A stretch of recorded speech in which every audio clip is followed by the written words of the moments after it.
and other road users, which is illegal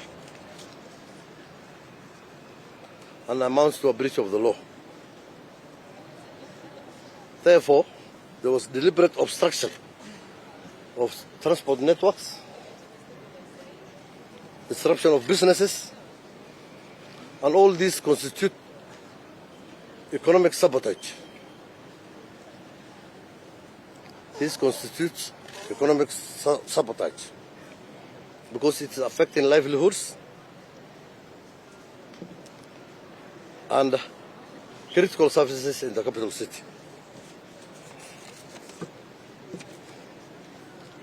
We had credible intelligence that there were hired goons who will be armed with correct weapons who want to exploit the situation. However, it was also illegal, but to add to that, we had some information and intelligence that those goons wanted to exploit the situation, to loot supermarkets and shops, destroy private and public properties, and cause malicious damage to property, and inciting others. But we were ready for them, and our officers were under firm instructions to maintain law and order, to protect life and property, keep all major roads open, and all infrastructure open. And police will use any necessary means to make sure that there is order. And will use any necessary force as provided in the law to deal with any unlawful assembly and restore order. Although Matatus allegedly say that they were pursuing grievances, but they are not pursuing their grievances through any lawful action. It was not a protest. It was riot and with intention to loot. I call upon the public that they should not be allowed to be used by criminal elements or political actors. Nairobi will not be held hostage by lawlessness, and we will not allow criminals to hijack public space or intimidate citizens or destroy properties. On the issue of fuel, is a global phenomenon. It is not unique to Kenya, Africa. It's there in Africa and the whole world. So it's not something only unique to Kenya. Due to global markets, forces beyond the control of a single country, the prices, global oil prices, global oil supply has reduced while demand remains high, pushing prices upwards. So fuel prices adjustments are driven by global geopolitical events. And these decisions cannot be solved through unlawful or riotous mob.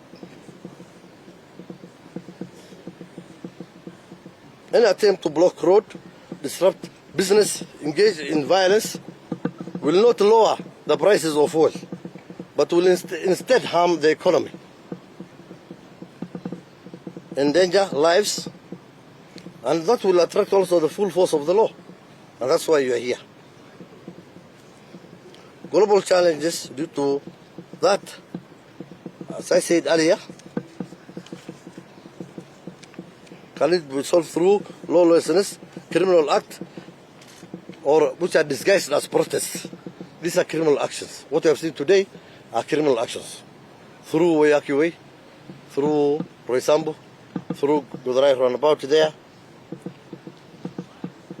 through Outer Ring, Taj Mall area,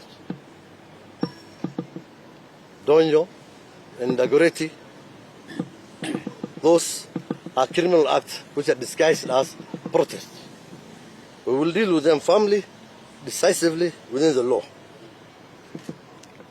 And for now, the total damages, we have police vehicles, those which smashed windscreens, are 5 in number, and 1 owned by a civilian. The police officers who were injured are 6, including me. You can see. This is a rock. So, if you tell me this is unarmed and a peaceful protest, you know what it means. You know what it means, this. So, I was not born like this. So this is a new, something added to my body. So it is defaced already, you can see.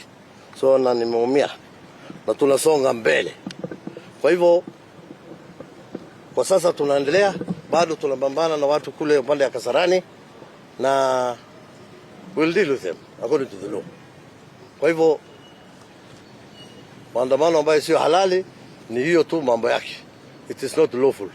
So if you have one question, I will take it and then to songa mbele. Yes. Yes, no. How many people have died or killed? Zero. Zero. We have not killed. Arrests? Arrest, correct. We have 225 arrests so far. We will charge them with serious offenses, economic sabotage, and so many things, and the malicious damage of police vehicles. So they will face serious.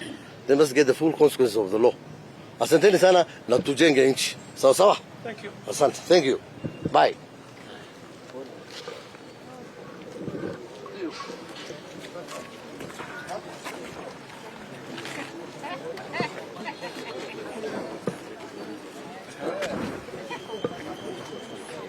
In Nairobi 3.